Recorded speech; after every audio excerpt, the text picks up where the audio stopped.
Things are falling apart. I don't know if I can find a way forward. It's no secret that Forbidden West boasts a massive world with tons to explore, and that Guerilla Games have overhauled a lot of mechanics and systems for this mega-hyped sequel. However, that doesn't mean that it spells out every single thing you need to know, and in fact, it leaves a bunch of helpful tips out of its tutorials. Or at least it doesn't explain them super well. To that end, here are the most important things that Horizon Forbidden West doesn't tell you.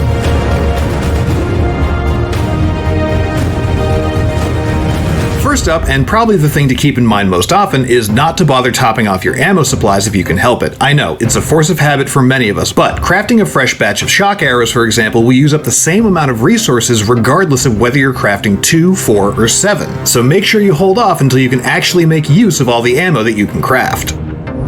Once you get through Forbidden West's lengthy tutorial phase and into its open world proper, you may come across human enemies harvesting fallen machines for parts. If you can take them out, they'll drop the parts that they've managed to scavenge from the machine, including legendary parts. This is a great way to obtain rare parts, especially early on, since you won't actually have to fight tougher machines.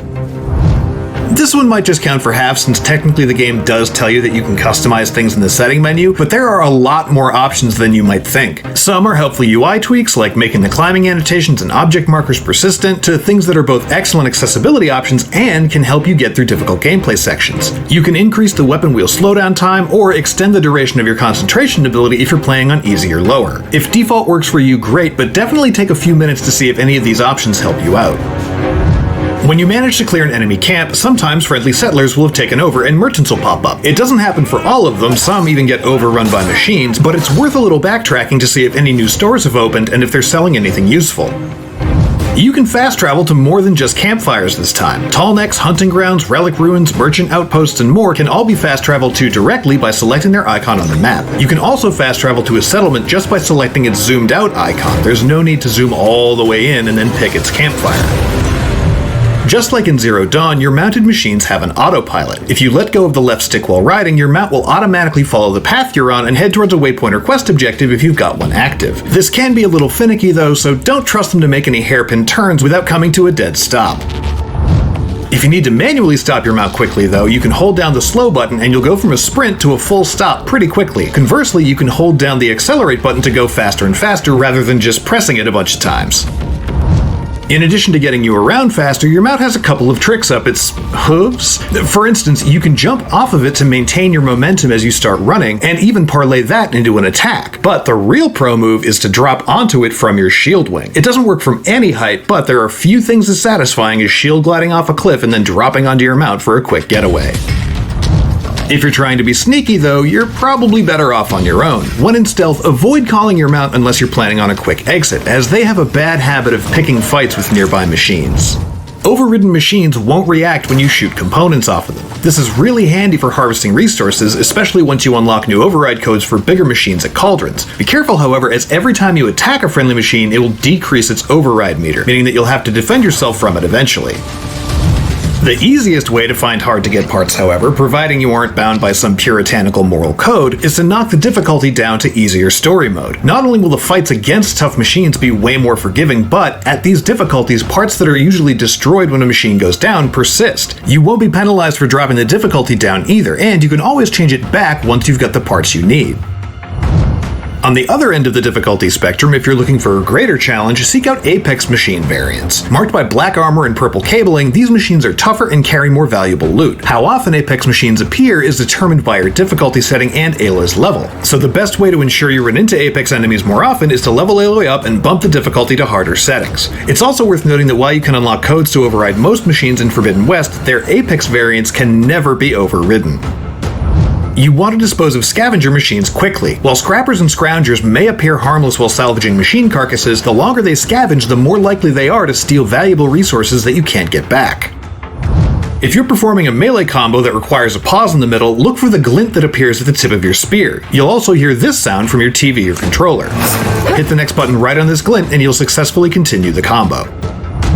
Whether you're going after apexes or just the standard wants to kill you robots, it's important to know that Aloy's dodge roll grants you a scant moment of invincibility, so be sure to practice timing your dodges when taking on a tough machine or a group of enemies.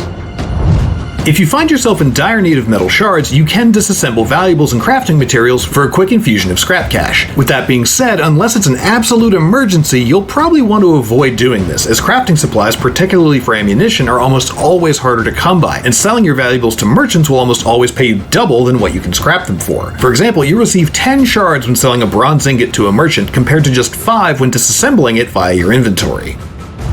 While certain weapon upgrades need machine hearts, only those needed to actually craft something like Behemoth or Thunderjaw hearts are kept out of the valuables section of your inventory, so you can sell any hearts that do appear there without worry. Out in the world, you might notice that different objects have different markers. Triangular markers are for natural resources like plants, rocks, and wood, while diamond-shaped ones are for machine parts, traps, and storage boxes. The color of the icons represent their rarity. In the case of objects with multiple items, the color will reflect the rarest item that the object contains. Certain ancient vehicles, particularly cars, have panels that you can either hit or pry open, revealing boxes of loot. Not all vehicles have storage compartments to check though, so use your focus to highlight the ones that do. That said, don't be deceived by the color of markers when you find a superior chest. Even if it shows a green uncommon rarity, any chest that you have to pry open will always contain some armor or a weapon, so they're always worth opening when you find one. If you see a chest but can't figure out how to get up to it, don't worry. So long as it's not crazy far away, you can use your pullcaster to yank it down to you. If a machine is trying to find out where you are in stealth, if you throw a rock to distract it, that machine will keep looking in your direction until it reaches the rock's location. You can change the current weather conditions by loading your most recent save. The weather is determined randomly whenever you do this. Some sections of the main story feature specific weather, so it won't work then, but it's a handy trick for when you're hunting machines or scavenging for collectibles in the open world, just like when you change the time of day at a settlement. If you're looking to visit every nook and cranny of the Forbidden West, you'll need some special tools to get there. These weird red flowers block some pathways, flooded caverns are too deep to dive into, and these weird metal flowers have vines everywhere. There are 3 story quests that will bring you up to roughly halfway through the main story: Death's Store, the Sea of Sands, and Seeds of the Past. Completing these will give you the tools you need to find just about everything in the game.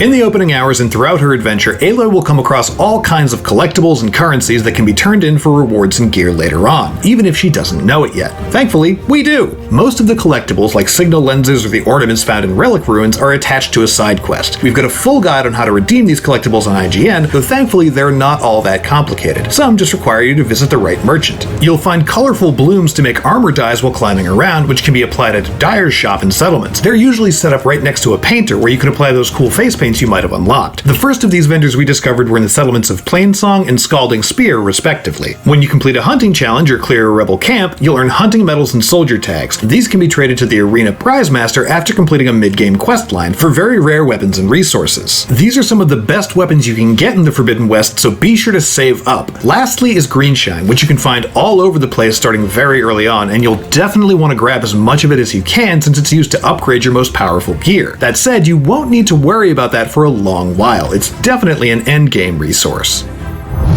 Speaking of, our last thing, and this is more of an FYI than anything else, the level cap in Horizon Forbidden West is 50, but you can keep earning skill points once you reach it. That said, any and all further skill points must be earned by completing quests and activities, so consider saving at least a few side quests and errands for later on. So there you have it, all the most important stuff that Horizon doesn't tell you. For more, why not check out all the big changes this iteration makes from Zero Dawn, or our picks for the most important stuff to do first. You can find more tips, plus a full walkthrough and where to find the trickiest collectibles and secrets in our full Forbidden West guide, along with all your other gaming needs over on IGN.com.